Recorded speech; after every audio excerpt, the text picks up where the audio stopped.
just welcome the investors. There has to be a regime which really looks at the regulations positively. Don't exploit the regulations. And it gives me immense pride to say that now once again Maharashtra has become a preferred destination for the investors. I went to Davos, I went to Hanover, I went to Stockholm, to Israel. There is huge interest of people to invest into India. The call given by our Honorable Prime Minister, Make in India, seems to be creating a lot of interest in the investors. Now it's up to the states that they create a regime which gives red carpet and not red tape to the investors, and I think that has been our major focus. Since this is a Women's Economic Forum, I must say that we are trying to build a lot of ideas which could focus into developing entrepreneurship in women. A lot of initiatives we have planned, because I feel that if India has to progress, it needs to engage the better half of its population into its economy. We need to convert this portion of the population into human resource. It's a country with demographic advantage. 50% of our population is below 25 years of age. And if this 50% of our population, which includes 50% women, is converted into human resource, India would not only succeed in making India a success, but it would be able to provide this human resource to entire world.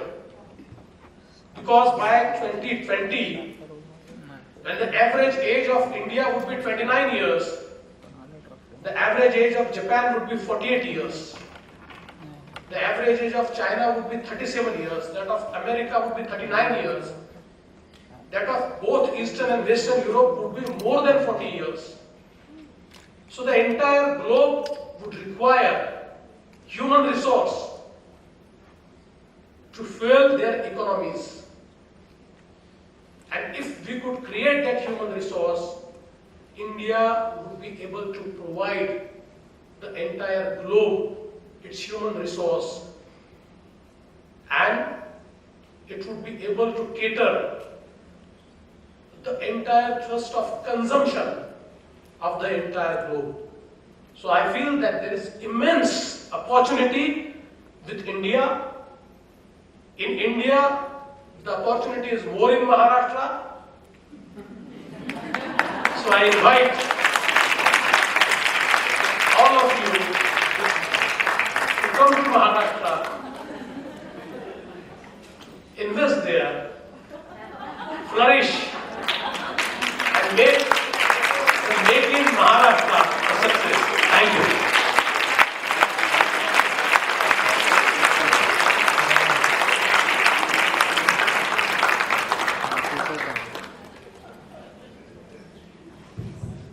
Thank you so much, sir. We have the unique unique opportunity here, all of us, to pose a few questions to Devendraji. I had the unique opportunity, and I'm very grateful for that, and all of us had heard Amritaji also over here, and she spoke very candidly to us yesterday on women and women issues, and many other issues. Since this is an economic forum, we are looking at all issues that concern women. So as the chair, I'll take the advantage to pose the first question, and then of course come to all of you after some questions to open the house and take some questions from the audience. So my first question is, we know of you, again, you're very focused on implementation. We just had Pinky speak about excellent laws that we have, but there is a lacuna in the implementation. And the biggest sufferers of that lack of implementation, of course, the common man is, but women particularly. The kind of problems, social, crime, a rise in crime that we see in our society, which affects the women.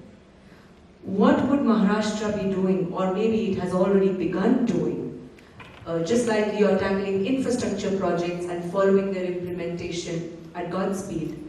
I know it will be a little difficult to deal with a human problem. It is it's a sort of a little bit easier to deal with products and materials.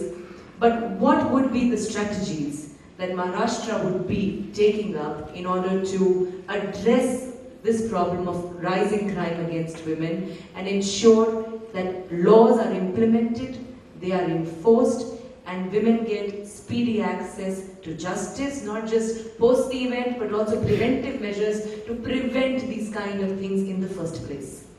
Thank you. In fact, it's a very good question. I must say that Maharashtra is taking many steps to prevent crime against women. First step which we have taken is free registration of complaints. Because if you have to wage a war against crime against women, you have to take it head on. If you start putting things below the carpet, on statistical note, you can show that the crime against women is going down, but that's not a fact.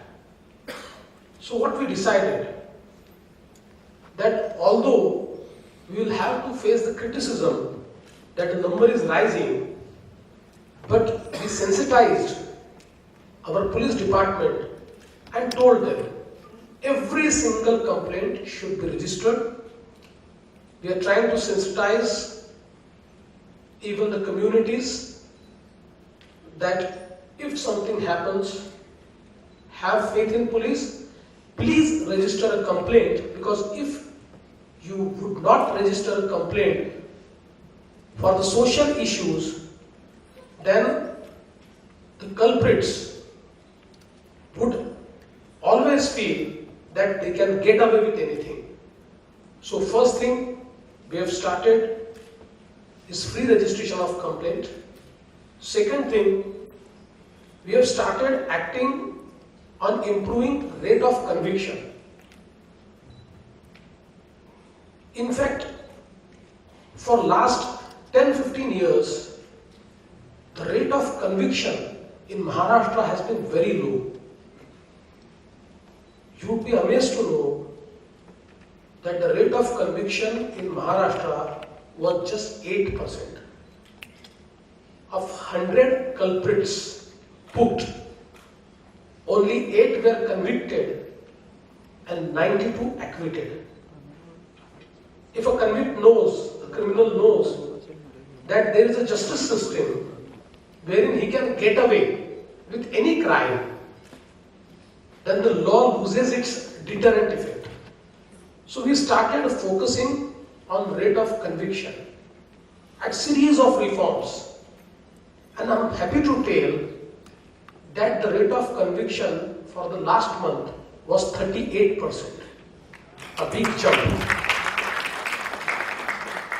At the same time, we are also trying to sensitize our police. Fortunately, Maharashtra is one force where we have a large presence of women cops. So now we have decided to place a women's cell in every police station. In every police station. In fact, there was an idea of creating all women police station. But then when we looked at it in a pragmatic, practical way, you can study in a formal education. At certain point of time, if you feel that you need to acquire skills, you can opt out, can gain the skills. Again, you feel after working for some time, you want to again go to the formal education system, you can again come to the formal education system and you get credits for the skill you have acquired. So it's not that you have left the formal system at grade A and you have acquired skills for, let's say, 4 or 5 years and have worked, and if you are asked to again go to grade A or grade B, then it does not give you any incentive. So now, based on this credit system, you may re-enter at grade C or grade D or at the last grade. So I think that this framework which the central government has created needs to be translated into action. The skill development is easy to say but difficult to do, because what skill sets you need or a community needs has to be ascertained. When I look at the ITIs which are performing in various parts of our countries, or for that matter even in Maharashtra, the other day when I had a meeting with Bosch, they said we are ready to pick up your 25 ITIs and we'll impart all the training in those 25 ITIs, because they said that the training which you are giving, the diesel engine which actually you are giving training on is outdated. We no more use it. So even if somebody has a ITI training, is a trained diesel engine mechanic, and if the diesel engine is not compatible with the new technology, then I think the skills are wasted. So the skilling is a very dynamic activity. It has to be integrated with the needs of industry.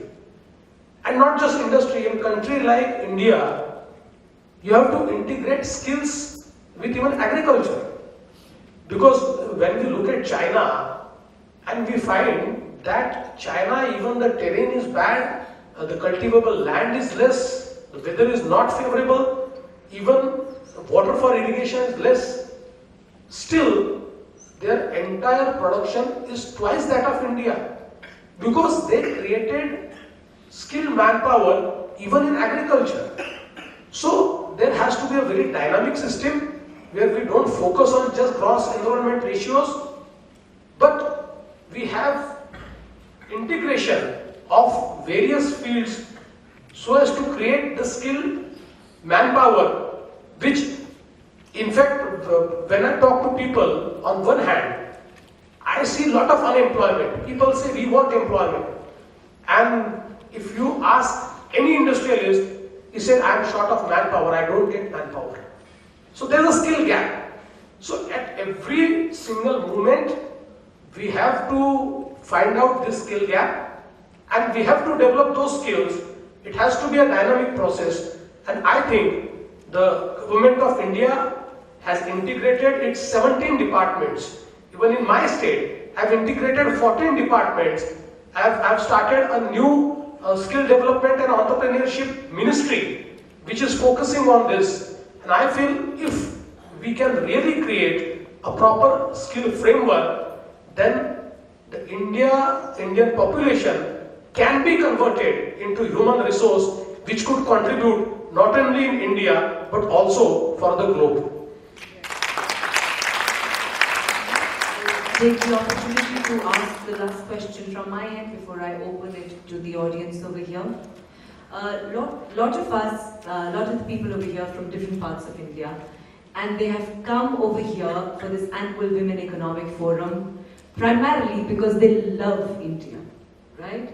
They're all here because they find India a beautiful place to be in, warmth, hospitality, a over 5,000 year old tradition, and it still continues. And we see a little, in India itself, I feel the youth have a little disconnect from our age-old values, which is basically responsible for who we are today. But there is an erosion of values that we see. There is an erosion of culture that we see. Education, which should be addressing that, perhaps is unable to address that. I don't know why that is. Parents are becoming more occupied as economic agents. They need to work. Lives are becoming busier, stressful, competitive. It's a difficult world we live in.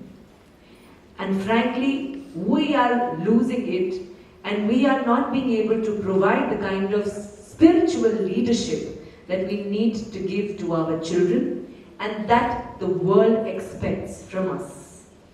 What do you think is the way forward in ensuring that India is the spiritual light and remains the spiritual light that it has been for itself and to millions of seekers from around the world who come to its sacred lands to seek peace and wisdom? I feel there are certain values which remain unchanged. There are certain values which can be practiced in all ages. But at the same time, we must understand that there are values created in every age. So, even the value system has to be dynamic. There has always been conflict in the basic values which our culture or civilization has given to us, with the changing values which have been developed with every coming generation. And I feel it's not good if we say that only my generation has values and this new generation does not have value. It's because there is a disconnect between him and me. So I don't understand that even he has values which I don't think that they suit me. So there needs to be an integration of those values which should and have been remain unchanged. At the same time, we should be ready to embrace the values which are created by every generation. And I think